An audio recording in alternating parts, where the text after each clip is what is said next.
Hello and welcome po muli sa ating tutorial ng Basic Construction Estimate. Tuloy lang po tayo sa ating computation. Dito na po tayo sa pang-11 or Steelworks. Okay, so ano po ba yung Steelworks na tinatawag? So, dito po sa ating item of works, no, Steelworks. So, hindi po yung reinforcing steel bars, no? Iba po yun, no? So, ang Steelworks natin is yung mga steel na gagamitin natin sa bubong. Okay, so 'di ba may railings tayo diyan. So separate pa rin po yung railings na 'yan, no. So yung steelworks natin, itong item 11 natin is focuses on the steels on the roofing. Okay? So 'yan. And then separate po yung ano diyan yung roofing works. Ito pong roofing works na 'yan, yun po yung roofing sheet, yung mga itatapal natin dito. Roofing sheet, ridge roll, fascia cover, gutter, yung mga yan. Okay, so yung ibang ginagamit, valley roll, yung iba end flashing, end capping, yung mga ganyan. Pero wala tayong ganun. Ang gagamitin lang natin dito is yung mga nauna ko nabanggit. Okay, pero may ano naman natin yun, may detail natin pagdating natin sa roofing works. Okay, so steelworks tayo. So ito po yan. Okay, so yan, pakita ko lang, no, overview ng ating steelworks. So paano ba mag-estimate yan? Okay, so una, kailangan nating malaman kung ano yung mga materyales. Okay, so advantage po ninyo kapag ka nai-imagine nyo na based sa plano kung ano yung mga materyales or ano yung itsura niya, no? So ito, bigyan ko lang kayo ng overview. Ito yung 3D natin ng roofing work. So halos ganito na siya, no? So rafter natin yung kulay pula, no? So kung puntahan natin tong roof framing plan, page 14. So ito medyo magulo lang to, pero kapag hustler na kayo sa pagbasa ng plano, maiintindihan na po ninyo yan. Okay, so yan nakalagay. R1, ang ibig sabihin po ng R is rafter, no? So yan, yung rafter na yan. Yung iba tawag dyan truss. Okay, so ang tawag ko kasi dyan, rafter lang kapag straight. Kapag truss, kapag yung masyadong maraming mga materials, especially yung may mga web member na tinatawag. Okay, so yan, balik tayo dito. So R1, R2 and then hanggang R4, no? So anong materyales ba 'yan? Okay, so tingnan natin dito sa ating roof detail.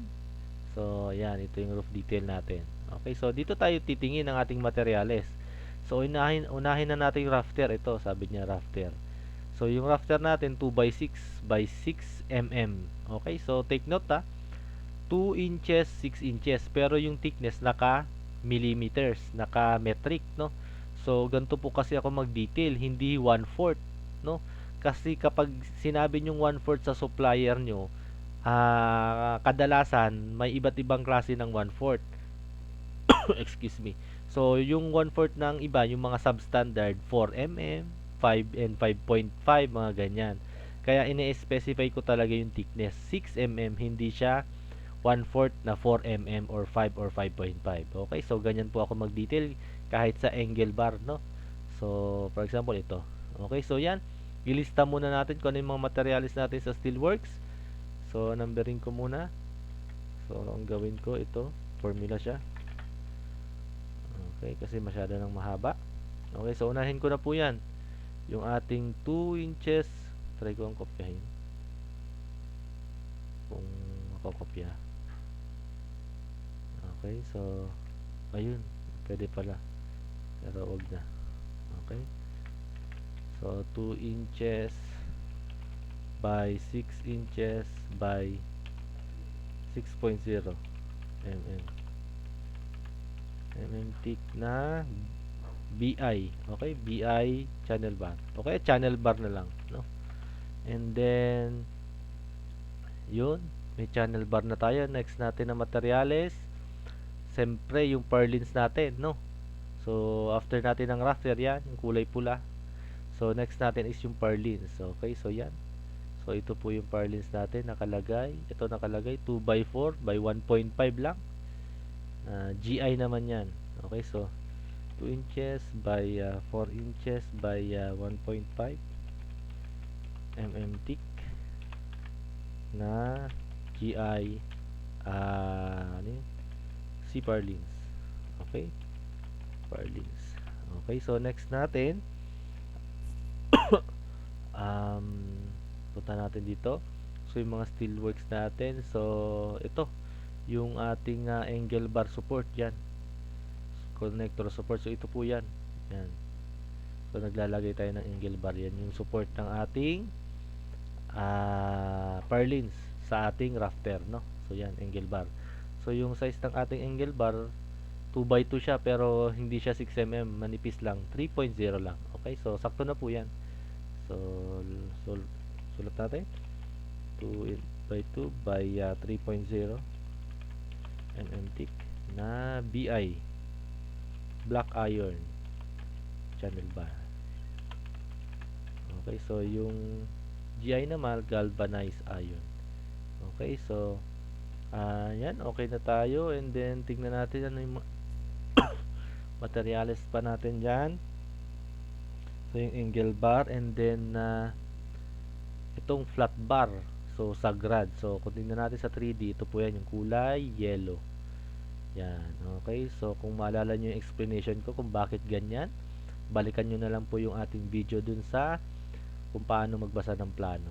Okay, so dun ko ata na-explain yun. Okay, yung iba kasi dito sa gitna, no, ang nilalagay nila ay plain round bar na 12mm or 16mm kapag masyadong malaki yung building. Okay, so yan, plain round. Nilalagay natin flat bar. Anong size ng flat bar natin? 3/4 lang, hindi siya 3/4 yung lapad, 1/8 yung ating thickness. Okay, so pagdating naman sa thickness ng flat bar, okay na po yan, no? Kasi may mga nakaspecify talaga na thickness sa mga flat bar. 1/8, I think may 3/8 din yan, 1/2, 3/16, yung mga yan. Okay, so sulat natin 3/4 inches by 1/8 inches na BI flat bar. Okay, so once again, kahit wala na yung mga BI, GI na yan, pero ilagay pa rin natin kung gusto nyo ng medyo mas detail na unti, no? And then next po natin, ito yung 1x1 na angle bar. So ano po ba yan? So ito yung pagkapitan ng ating fascia board, no? So kung tingnan natin sa 3D, itong naka violet yan. Yan. So yan, 1x1 by anong size niya? 1x1 by 3mm na angle bar. Okay, so ito ba't channel bar to? Angle bar to, diba? Tama? Angle bar to, diba? Ito yung support eh. Excuse me. Okay, so 1x1 may 3.0. Okay, so double check ko lang to, 2x2. So ito yan, diba? Ayun, no? 2x2 by 3 angle bar, hindi flat bar. Okay, so yan, angle bar. And then next natin, ano pa bang pwede natin makita dito? Balikan natin yun. Ano pa pwede makita natin dyan? Okay, so yung SR na yun, no? Sagrad yan, no? So yan, nakalagay naman ang location niya, Sagrad. Asa na ba yung Sagrad? Yun, so balikan natin. 19 ba? Page 19 ba yun? Page 21 pala.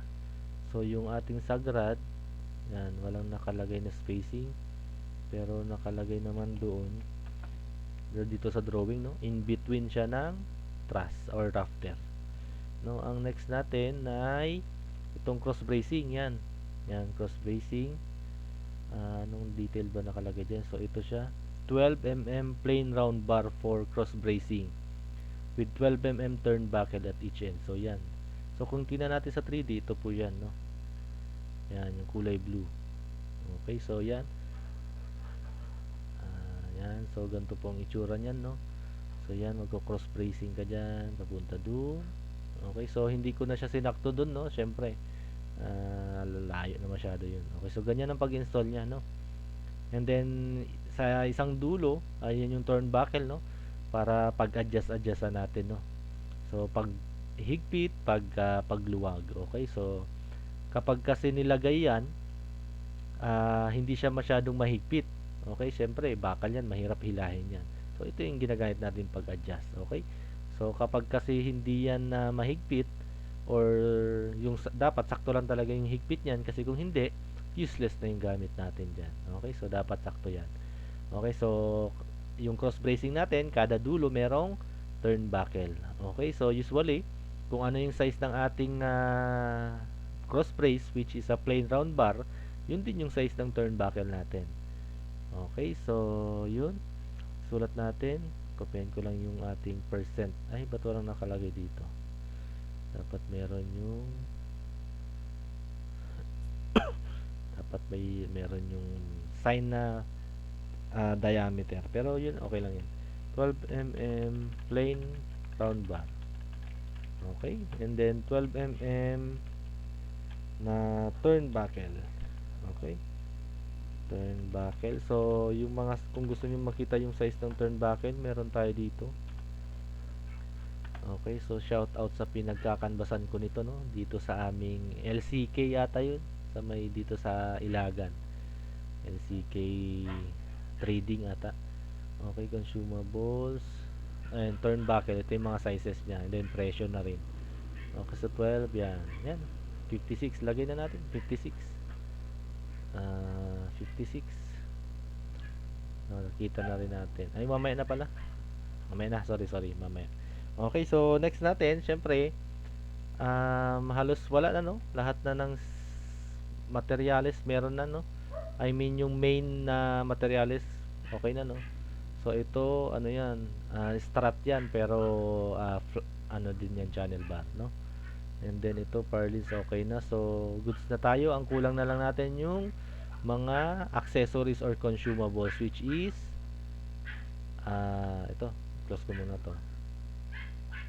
Close, and then ito, welding rod, syempre. Welding rod, and then pangputol natin na cutting disc. Okay, so ang gagamitin kasi natin, ito 4 inches, 14 inches. So kung titingnan natin, ang gagamitin natin dyan ay cutting disc na bagay internet na cutting disc or for metal.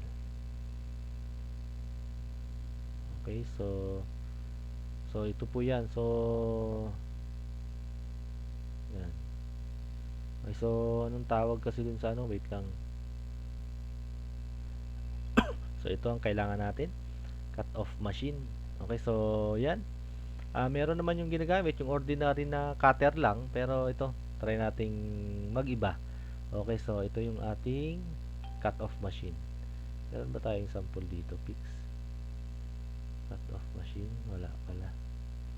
Cut off machine, wala. Okay, so ganito po yung cut off machine natin. And then kapag binili nyo yan, usually may libre na yan na 14 inches na bala. Okay, pero maglagay ta rin tayo ng ating extra. Okay, so dalawa, ilagay ko na dati. Okay, so yan ang pinakauna natin na estimate. Okay, yung presyo niya, sabihin na natin ganyan. Okay, so meron na tayong isang na estimate.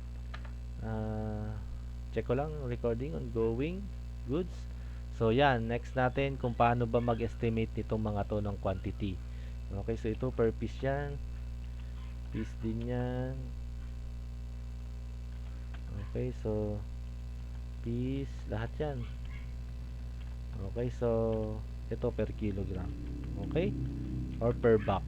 Okay, so ito, lahat ng ito, ang haba niyan ay 6 meters. Okay, so unlike dito sa RSB na meron tayong mga length na 7.5, 9 meters yan. Ito, hindi ko sure kung may mga ganun. Wala pa akong nakikitang ganun. So ito, halos lahat 6 meters. Okay, so 6 meters lahat yan, automatic. So hindi na natin kailangan ilagay yung 6 meters dyan.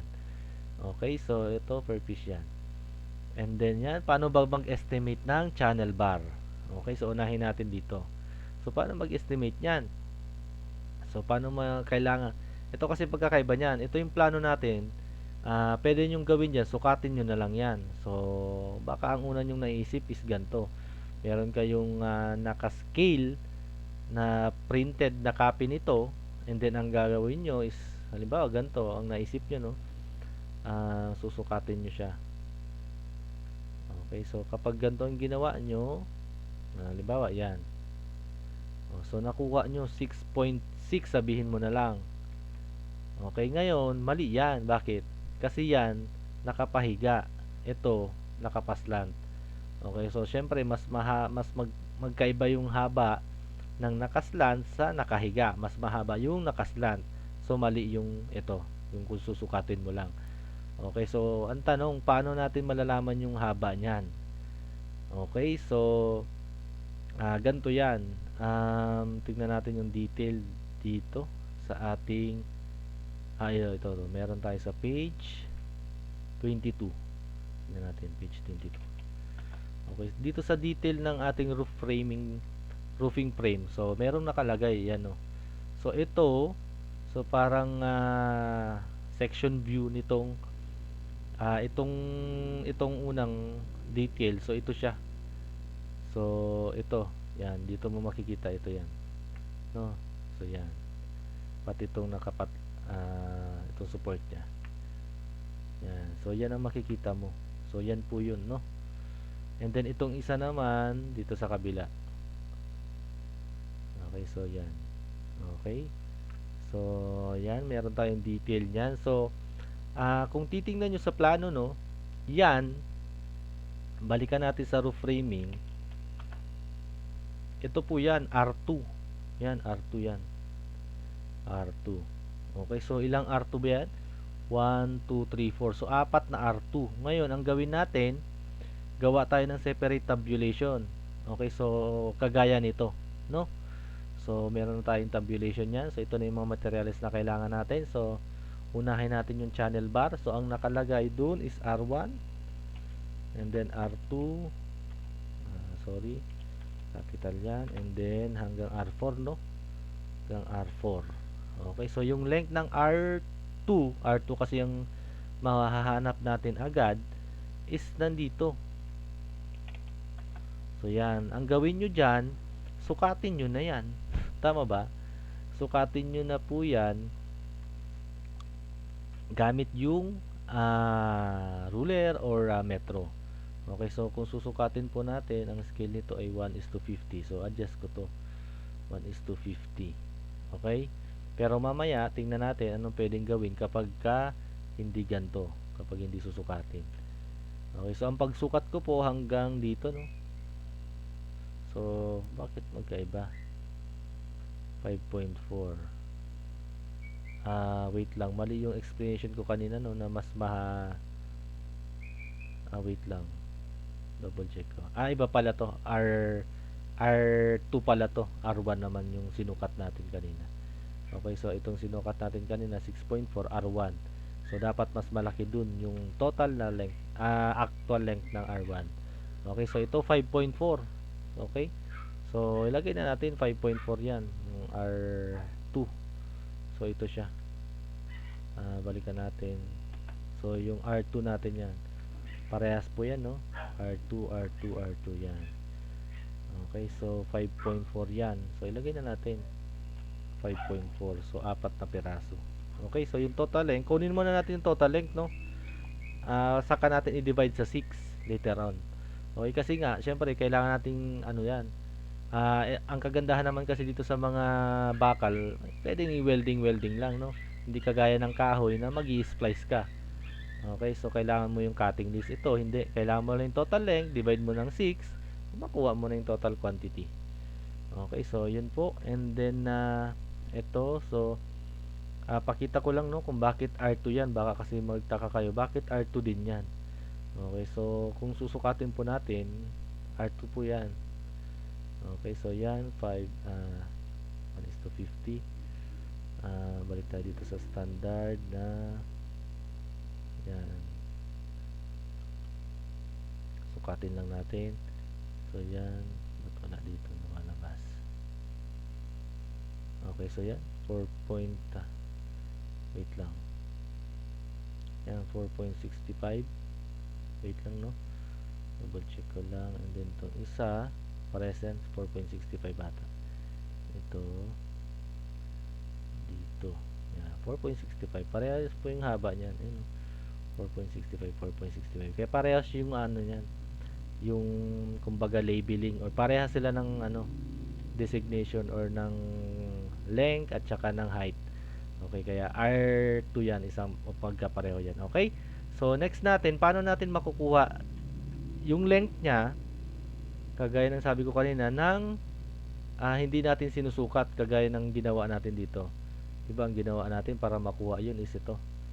Sinukat natin siya. Nakaganyan. Paano kapag meron kayong plano, hindi naka-scale, mali. Okay, so meron pa rin naman pong way. Okay, so ganito po. Ito, medyo kailangan mo lang ng knowledge sa tinatawag natin na Pythagorean theorem. Okay? So, paano po gagawin yung Pythagorean? Ang concept po ng Pythagorean theorem, ganito. May right triangle ka. Halimbawa, ito si ito, lagay ko lang, no? Ito si A and B and C. Okay? So, A, B, and C. Diba? Sabi natin, Pythagorean theorem, the length of the hypotenuse, ito yung hypotenuse, yung pinakabahaba, is equals to the square root of the sum of the square of the other two sides. Okay, yun po yung ibig sabihin niya. Medyo ano lang po yan. Medyo mahirap lang intindihin. Pero, madali lang pong gawin yan. Okay, so, ganito po yung formula niyan. Paano ba i-drawing to? Dito na nga lang. Pythagorean theorem formula. Okay? So, ito po siya. Ito yung sinasabi ko yan. So, a squared plus b squared. Okay? So, ito yung c, yung square, hypotenuse, square root ng sum ng square ng other two sides, which is a and b. Okay? So, ganyan po yung formula niyan, no? Okay? So, paano natin mahahanap yung length na yan na 5.4? Okay? So, ngayon, gagamitan natin siya ng Pythagorean. Okay? So, ito po siya, parang ganito siya. Kung tingnan natin sa 3D, okay? So, kaya medyo magtatagal tayo dito sa ating steelwork kasi kailangan nating ma-explain to. So, parang ganito siya, no? Kung i-isolate ko lang siya, ganito. Yan. Isolate ko lang para ma-imagine nyo yung sinasabi ko, no? So, yan. Ibababa ko dito. Sorry, ugal. Sumobra pala to. Okay, ganyan yan. And then, yan, and then, ito. Mali. Ito pala. Okay, so, ito po yung, ito yung nabuo natin na ano. Yan yung nabuo natin. I hope na imagine nyo, no? Yan. Yan yung ating right triangle, no? So, ito ang hinahanap natin yung length. Yan, yung kulay blue na yan. Okay, so yan. Pansin nyo. Yan. Pansin nyo ba yung blue? So, ito yan. Kung maglalagay ako ng line, so yan. Okay, so yun ang kailangan nating mahaba. Ay, malaman. Okay, so, itong height na yan, makikita naman natin yan dito eh. Andito naman yan eh. Ayan o. 0.50 sabihin natin 0.58 times plus 2.25. Tama? Yan o. So, yun yung height natin. So, kung ilalagay natin dito, sabihin, ito yung height natin, di ba? So, ito, 0.58 plus 2.25. Okay, so, equals, ano bang sa ano yan? Wait lang, no? 0.58 plus 2.25. Tama ba? 2.25, which is 2.83, no? 2.83. Okay, so yan, and then itong isa naman, ang length naman itong A na to, ilagay ko pa rin si B. Okay, so B is equals to yan, 2.83. And then si A naman, lakihan ko nga lang to. Okay, so lakihan ko lang, no? Okay, so si A naman, ang haba ng A atin ay, okay, so check lang. Pasensya na, medyo kailangan ko i-detail, no, para maintindihan din ng iba. Kung alam nyo to, di next na kayo, i-forward nyo na lang. Okay, so yung R2 natin is ito. Yan, may length naman yan eh. Ito yan, oh. 2.3 2.325 na dalawa. Ayan, oh. So, ito po siya. Kung para maniwala kayo na 2.325 yan, oh. Okay, so ito siya. Ito yung nakita natin 4.65 kanina, di ba? So ito yan. Yan, oh, 2.325 na dalawa. Kapag addin mo yan, ito yung lalabas diyan. Okay, so 4.65 yung ating A. Okay, so equals to 4.65 meters. Okay, so ano yung haba ni C? Okay, so try natin i-calculate to. Calculator. Okay, so square root ng ito. Square root ng 4.65 na dalawa times 4.65 yan plus 2.83 na dalawa plus 2.83 times 2.83 squared kasi yan, so ito mali kasi yung calculator, hindi ko alam gamitin to ng ganun, so ganito na lang ang gagawin ko. Ito 4.65 ang gagawin ko dito, ita-times ko siya dyan, then ito ita-times ko siya sa kanyang sarili. Okay, so yan. So yung formula natin, kung balikan natin, ano ba yun? So ito siya, yan. So ito yung ginamit natin na formula. Yung A natin, ito siya, ito si A, ito si B, no? So yan, and then ito A squared to. Lagay ko na lang dito A squared, basta squared yan, A2 na lang, ganyan. Pero squared yan, no? Sa taas yan, no? So yan, ganyan na lang yan. And then ito, para makuha daw si C, pag addin mo tong dalawa, A squared plus B squared, and then kunin mo yung square root nyan. So pag kukunin ko yung square root nyan, ito i-raise ko lang siya sa, so yung raise dito sa ating keyboard 0.5. okay, so yan 5.44.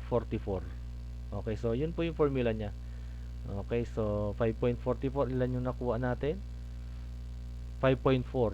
Okay, so kalapit siya. Okay, so kung yun po ang disadvantage kasi kapag hindi naka-scale yung drawing nyo. Okay, kailangan nyo pang mag-compute.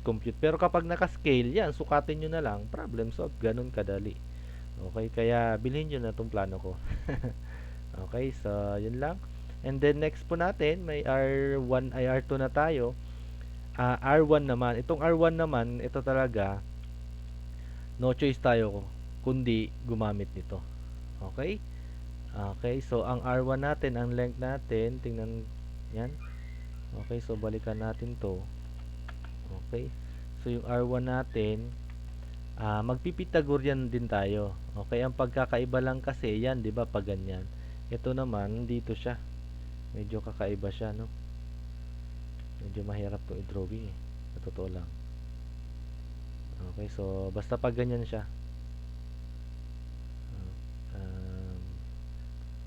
wait lang, pababa ko to sakaling magawa ko, no?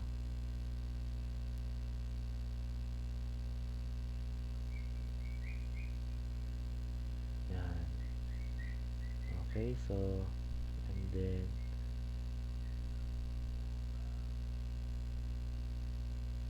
yan, and then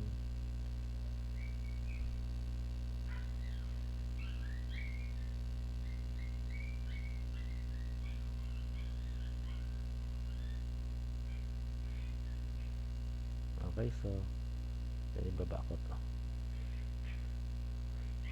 wala. So anyway, ganito po yan. So ito siya, ito yung kailangan natin, no? Yan. Okay, so ang kailangan natin para maka-create ng ating right triangle, so ang kailangan natin yung height. Yan. So yung height na yan, nakuha na natin yan. Pareho lang po yung height na yan, di ba? Pareho lang po yan, which is 2.83. Ngayon, yung length na lang ang kailangan natin, itong length na yan. Okay, so ano bang haba niyan? Okay, kapag tiningnan natin sa plan, ganito po yan, no? Yan. Okay, so ito po yan. Ito siya. Yan. Diba? Pag tiningnan natin sa plan, ganito siya. Okay, so sukatin natin sa plano. Yan. So yan, yung R1. So ano yung haba ba niyan? So ito po yan. Yung haba na tinutukoy ko is ito po. Ito, yan. Ang haba ba na yan? So kulayan ko yan. Anong haba ba niyan? Sukatin natin, siyempre.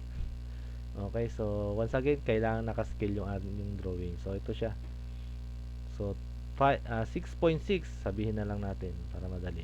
Okay, so ito palitan ko lang ng 6.6. Okay, so automatic na yun, no? 7.2. Okay, so 7.2 yan. Okay, ngayon sukatin natin dito kung ito 3D accurate to eh. Sukatin natin kung 7.2 ba yan. Okay, so yan. Sukatin natin. Nakikita nyo na pala kanina, no? Kung ano yung sukat dyan. So yan, ayan, no? 7.05. Okay, so ito 7.05. Okay, so 7.2 tayo, mas safe pa rin yung 7.2 kasi mas mahaba. Okay, so 7.2, ilang peraso ba niyan? Puntahan natin dito. 7.2 is 1, 2, 3, 4, apat na R1. Okay, apat na R1. Tingnan natin kung ilang R3 and R4. Yung R3 apat din, no? R4 apat din. Okay, so apat. Okay, so ano ang length ng R3 natin? Yung length ng R3 natin ganito. I-isolate ko to. Okay, i-isolate ko yan. Dalhin ko siya dito. Yan, oops. Malala nyo, R3 to, no? Teka lang. Ang group ko siya. Ito R1 yan, R2, and then ito R3. Okay, and then ito R4. Okay, so ito yung R3 natin. Okay, so ito nakagitna tong R4 eh. So dito sa R1, no? Sa gitna yan. Ito hindi siya nakagitna. Okay? Kasi nga hindi siya naka dito. Okay? Pero kapag nandyan yan, nakagitna na yan, no? Yung tata. Magiging ganito na siya. Okay? Pero hindi sakto dun sa dulo, sa gitna. Kaya ganyan siya magkaiba. Okay? So itong R4. Okay, so paano natin mahahanap yung R4 na yan? Itong R4 na yan. R3 kakusano yan. Paano natin mahanap yung length nito? Yan, paano natin mahanap yun yan, length na yan? So, once again, gagamit tayo ng Pythagorean. Okay, so ang kailangan natin is yung height. Okay, so yun pala, nakalimutan ko, kailangan natin i-drawing tong R1. Okay, kailangan natin i-drawing yung R1 para mahanap natin yung R3 at saka R4. Okay, R4 yan, R3 to. Okay, so ulitin ko, no? Ang R ito 6.6 at 2.83, di ba? So drawing lang ako 6.6. Yan, 6.6 and then 2, 830. Okay, so yan. So yung ating R1, so ito po yan, no? 7.18. Okay, so ang una pong natin gagawin dyan is ito. Kailangan nating sukatin sa plano ito. Yan, kailangan natin sukatin yan 3.6. Okay, so ito siya, sukatin nyo yun sa plano. So dapat nakascale, no?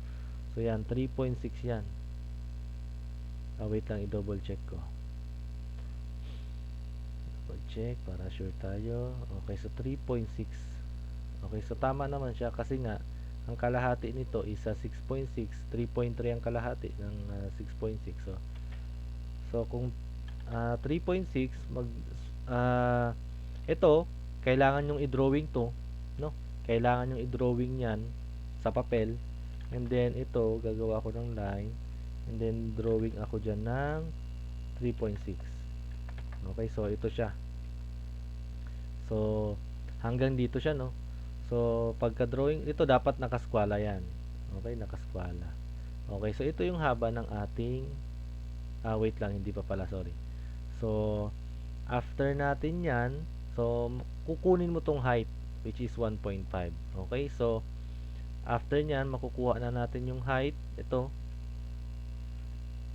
Okay, so, nakuha na natin yung height nito. Basta yan, yung height na yan, somewhere dyan. Okay, so, basta yan, yung height na yan, no? Nakuha na natin yung height kasi based dito sa ating R1.